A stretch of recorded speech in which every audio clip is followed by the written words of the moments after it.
all is well in New York. Obviously, the Knicks are winning as well, but no one cares about the Knicks. We got KD's godson over here, Richard. Now gleaming because his team's doing his thing. Kyrie's not anti-Semitic anymore. Ben 10 is not Ben Simmons now. I'm not calling him what? He's not my Jam's fiance. Yeah, no more. That's not. They're not even. And I didn't even want that to happen. I wanted him to play well. So, and then I'll stop calling that. I didn't mean for them to break up. But shout out to Ben Simmons as well. Shout out to TJ Warren. Shout out to flipping Seth Curry. Shout out to Watanabe. Is that his name? Did I say it right? Watanabe still. Yeah. Shooter. Who else? Have I left off anyone? Royce O'Neal. Yep. Claxton. Come on. Claxton fighting with Giannis and that last night and thing. I saw him walk past and gave him a little buzz. Then Giannis yanked his shoulder and that. It's like, rah, okay. You lot actually beat someone as well. It weren't just, the Wizards. You lot played the Wizards like 8 times during this win streak. Nah, this something like that. This 8-game win streak was good still. I've been seeing KD versus Kyle Kuzma bare. They both score 30, but obviously the Wizards lose. There's a couple games where it was down by 20. A team came back to win, so. Shout out Joe as well. He said Steve Nash was the problem. I knew Steve Nash was the problem as well. But my point always was that there was other things ahead of that before you could get to the Steve Nash problem. But obviously it came to a head at the beginning of the season where they were just looking at it, just like, look, why are we still trash? But you know what it is, yeah? The reason why I called out Steve Nash so early, yeah, because it's the easy thing to do were to have 2 of the greatest ISO players of all time, KD and Kyrie, and let them play ISO. It's like, when in moments of truth, you're gonna need to have schemes, and when you're showing there's no intricate plays being run out like that, I'm thinking, yeah, man, you need to bounce.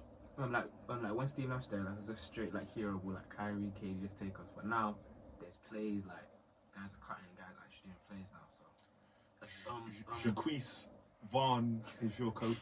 I feel like even defensively, the team looks way better. So no, shout out Nick. I'm slightly rooting for them, obviously, because I'm posted here with my Laker fan, but that's as good as it gets. The fact that we have the shirts. The team's trash, so I'm kind of pulling for the Nets still because they were trying to do Kyrie a little dirty. We won't talk about all of that still, but it was a bit weird what was happening there. But he's back in the fold. Yeah, Monday. What do you think the ceiling is? The ceiling. Oh yeah, you play the Cavs, and the Cavs are good. The Cavs are good. The Cavs are good. They're second in the East, isn't it? Nah, fair. Who did I see them beat the other week, apart from the Lakers? Bucks. They beat the Bucks. Yeah. That's who I saw them beat. They beat the Bucks. They're third in the West, and Nets are a half game behind them. What do you think the ceiling is for the Nets? I'll say championship. If you get a big man, chips and dip. Yeah, facts.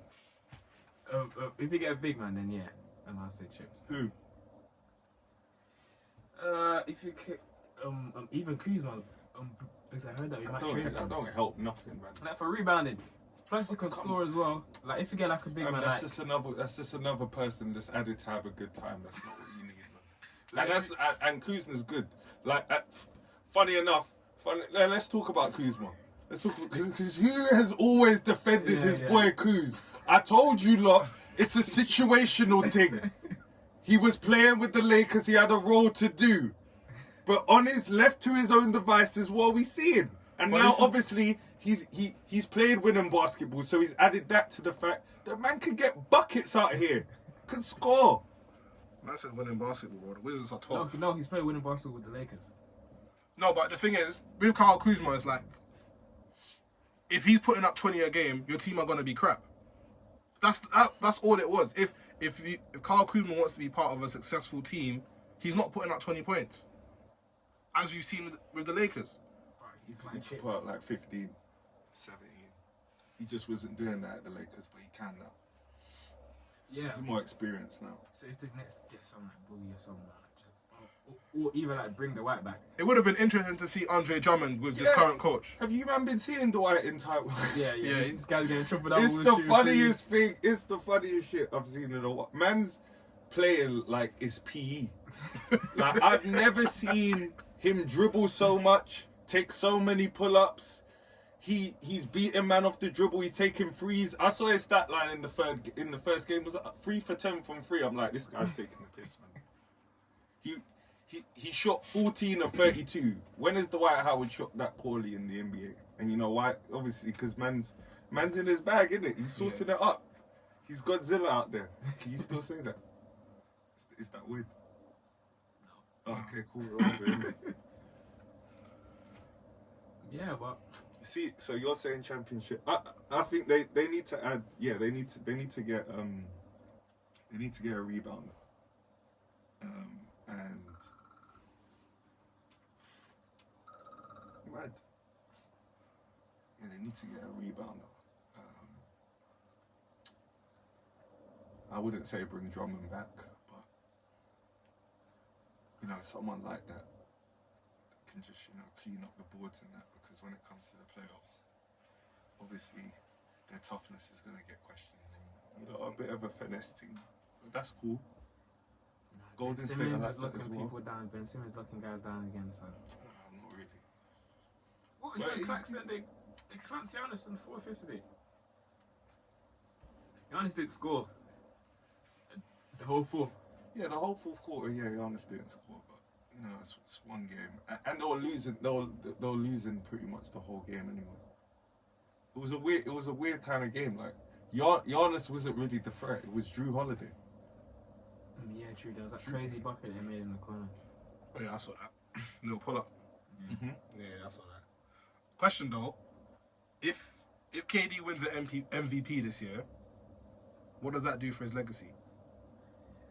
I don't think much. Yeah, because it's yeah. not what everyone wants him to do. Everyone just wants him to win a championship. And it's like, obviously, if he wins an MVP and then wins a championship, that does a lot more. Like the MVP looks a lot better. But if he won an MVP and then they lose in the first or second round again, no one's gonna care.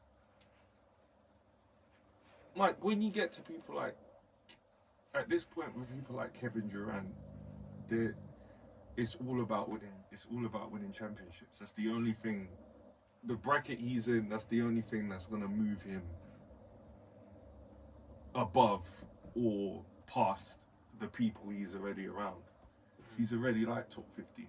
Yeah. So it's like a couple other regular season MVPs with no championships. It's just like, does that really make you better? Like, are people really gonna say you're better than, you know, certain people? No. He's not gonna get in the top 10 doing that. If KD wins a championship Yeah, and he wins the Finals MVP, bro, they'll make an argument with him and Steph Curry again. That conversation will get open again. Of course. And he I has think right. people will say, yeah. But again, you have to say, you said a championship. And I don't even like to put whole man's careers on that, but when it does come to certain players that in those kind of brackets we're talking about, yeah, the top 10, 15, maybe even 20 best players ever. 'Cause I heard something mad. Only 5,000 people have ever played in the NBA, you know. Yeah. One said it. 5,000 ever. 5,000 human beings have ever played in the NBA. So you're talking about the top 10, 20 of those. It's like all of those people have what? Either multiple championships, multiple MVPs, multiple championships and MVPs, dominant regular seasons and championships. It's like all of those people have those things. So you can't really escape when it comes to KD championship. Other people, you know, I'm more lenient to.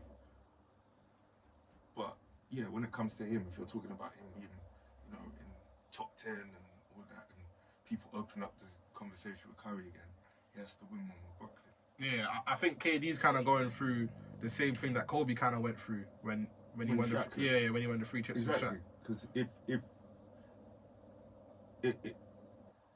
if Kobe Bryant didn't win those last two, I think he would. It would have been comparing him to Scottie Pippen. No, because I think he would have had more individual dominant regular seasons. But yeah, I think he would have been regarded what Yeah, they would have been 20th, 25th top. Do you know what I mean? He goes down the list. Yeah, but the thing with KD though was like, okay, cool, they can try and compare him like that, but he went to Golden State and won 2 Finals MVPs. So yeah, on a ready-made team. But he was He was the best player. So he was pushed on. and it's not as if it's not as if he went there when they had just won. He went there off them losing in the finals. But they won 73 games. And they didn't win. And they didn't. That's true. And I think the fact that you just saw pretty much the Golden same State, yeah, system win, win with Andrew Wiggins, and I always told you they didn't need Kevin Durant. They just needed an all-star wing, an upgrade from Harrison Barnes, and they would have won anyway. Yeah. I think the fact that they just done it with Andrew Wiggins kind of proves my point that it didn't have to be Kevin Durant. But If you get the LeBron Premier Cup, why not? and Kyrie were doing a madness, so who knows?